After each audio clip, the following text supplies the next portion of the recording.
opportunity to practice, all of that.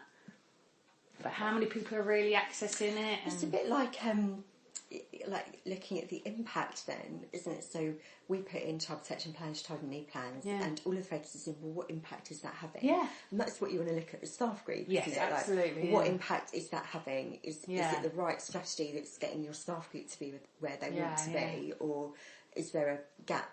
Yeah. And for some people, no, because they love a podcast. They don't want to go out of their house and they're quite happy. But for other people, they're really missing something, which is a bit of a shame. I do think so. And I think what they think is, it's one size fits all and we'll just tick that box. Yeah. You know, look, Ofsted, we've done this training for people, we've done that training for people. A bit like a wellbeing strategy. Yes, absolutely, Have a wellbeing day, yeah. here's some money to go and do that, and maybe it doesn't quite fit what everyone wants to get out of that. I thought the child outcome analysis, so you know that box, I thought that was quite a good model. We, you know, obviously when we did it, it was the first one, and it turned out. But no, but it turned out all right. But actually, I just thought that was quite good because, of course, you get really defensive, going, "Oh yeah, what they want," you know. But yeah, that was quite good, really, to you know, sort of see what you're looking at, audit, them coming around, you're showcasing all your stuff and everything. I think that was too bad, actually, the way they did the it. effectiveness. But then they ruined it by saying it's great for my team to get out, see some practice. Yeah. And you think, that is the point. And that's the whole, coming back to the disconnect thing. Disconnect. Yeah. How can you say a team that is quality assurance, you're saying it's good for them to get out? Yeah, and you just ruined it in one fast swoop. It ruined for me. Yeah, because I just thought, really? Yeah. Do you not be saying that to the staff? No, because then that just reinforces what they think, that it's separate and everyone's separate in their silo. So like CP chair didn't want, you know, dad with hard of hearing and mum with learning disability. We said it needs to be chair in the meeting face to face, hybrid. You know, we haven't got screen, but we can have it on the laptop. First of all, she says, "Oh no, the traffic's too bad to come down to Dover." Then, sorry, I shouldn't say that. Then she said, "Oh, have you done a risk assessment?" Dad's a bit aggressive, you know, and he can be, you know, not pleasant. Then we said, "Don't worry, we've got a panic alarm, we've done a risk assessment." Then she said the layout of the building was not conducive to having this father. First of all, we said before COVID, we always had face-to-face meetings in that room. We've had aggressive fathers. And actually, how dare you? My social workers are going into that house every week to see that aggressive man. And you're sitting in a meeting, you're gonna have, you know, 2 social workers in there, plus the advocate, plus you as a chair. And all of us here, because we know that he can be like that, and you hit the panic alarm, we're all going to be there. And yet you don't want to do that. And I just thought, you've got no idea that everybody's been doing this. Because that comes back to what you said at the beginning about the feeling that everyone's working together, and communication, and it's true. Being able to have that open door policy and being helpful.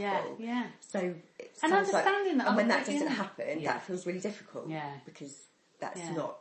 That doesn't make everyone feel well and happy about their job, because it feels like you're not working together and sharing skill and all those kind of things. And of course, as soon as you've built a QA sort of system, you know, and actually the social workers were insulted because they were saying, you know, the chair doesn't want to come down and do it face to face, and yet we've all been.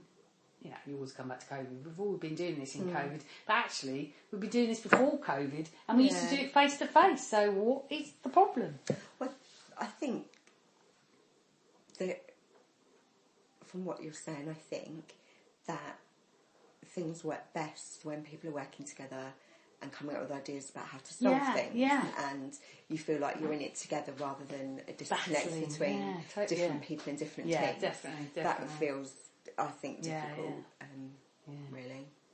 And whilst you have a QA system, that's fine, and you have a, you know, checks and balances for, you know, independent, you know, people, you know, chairs or whatever, that's fine, but actually it's a deficit model, and I think that doesn't work. That's why people leave. And that's the whole thing about the appreciative inquiry approach, is that it's not a deficit model. And I know there's some ways people maybe just use it slightly differently, but the whole point of it for this study is saying we know social work is really hard. Don't need to hear any more about that. Yes, of course. We need to hear a bit more around what's going well and how to make it better. Yeah. Because otherwise you're stuck in that perpetual, well, senior management don't listen to me, and the QA team chose hate us, we get negative feedback, our building's rubbish, and all of those things are absolutely true. But you kind of think, we know that.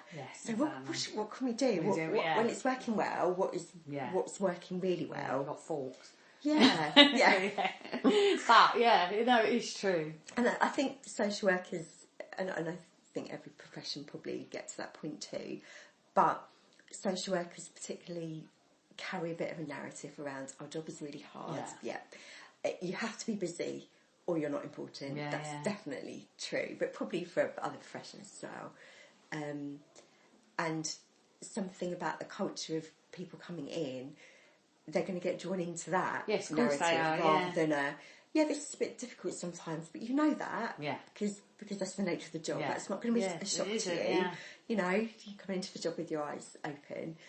But how do we then make the best of what we're doing rather than constantly giving a bit of this is really rubbish, the building's rubbish, I don't have a fork. All those are really important. But do you know what, it's kind of like, okay, what can we do differently? So my final question is, what would you do differently? Like what change do you think, and what would need to happen for that to happen? I think that definitely the deficit sort of model they haven't quite got right. I think we do need to, I mean, they're trying because they're doing this practice escalation rather and practice appreciation rather than gradings, which is an interesting thing because all of the workers are like, I've got a good for that, and they strive to get that. I do think that appreciative sort of stuff, this bit's going really well. I think you're right, we have got to get out of, my job's really hard, I'm really, really busy, and because in my particular area, some of them have got caseloads of this, and they're still going, but she can't have anything else because she's got like court work. It's like, she's got 15 cases. And so you've got to get out of that sort of. And what you want them to be going, she's got 15, she's got some in court, okay, maybe let's negotiate and see if we can have one or two to help. Which kind of, that's the whole thing about your ideal work scenario being a building that's welcoming, staff group that are up for doing something different, and a management team that are open to helping, offering support. She's got 30, you've got 15, come on. Please. We might have a busy week. We might have a busy duty week. Well, but then we'll think about it then, won't we? It's got to be more solution focused, I think, in there. It's hard for teams not to be in sort of like protective and stuff like that. But you've got to have that ethos of this is a district wide, this is a team that we've all got to work together because the job is shit and the job is really hard. And that's not going to change. I think that that's one of the challenges, isn't it? The job is really difficult and the families are difficult. That's not going to be any different. So if you want to do this, brilliant. If you don't, maybe let's find you something different, because this isn't a job for everybody. And that's all right. I think we need to be better at allowing people to leave when they don't like it. I think I definitely. And not saying that they're rubbish. Or go try something different. We're not the only brand with social work. No, we're not. With a tiny bit of what people's opportunities could be. Absolutely. And, it's fine to go and try new things and stuff. I mean, I think if you're leaving because, oh my God, this place is terrible and the management team is terrible and all of that, I think you have to look at that differently. But, you have to have an ethos of development, moving people on to things that they're better suited to, moving people on so they get different experiences, so it's a whole collective. But I mean, sorry, I've gone off the point now, but what sort of works? But, I mean, the key to all of it in this particular bit is the lower caseloads. And then replacing that, oh my God, I've got 30 cases, to I've got 15 cases or whatever. What else am I going to do? What am I going to do with my time? I mean, some people have still got red visits. 15. Really? Well,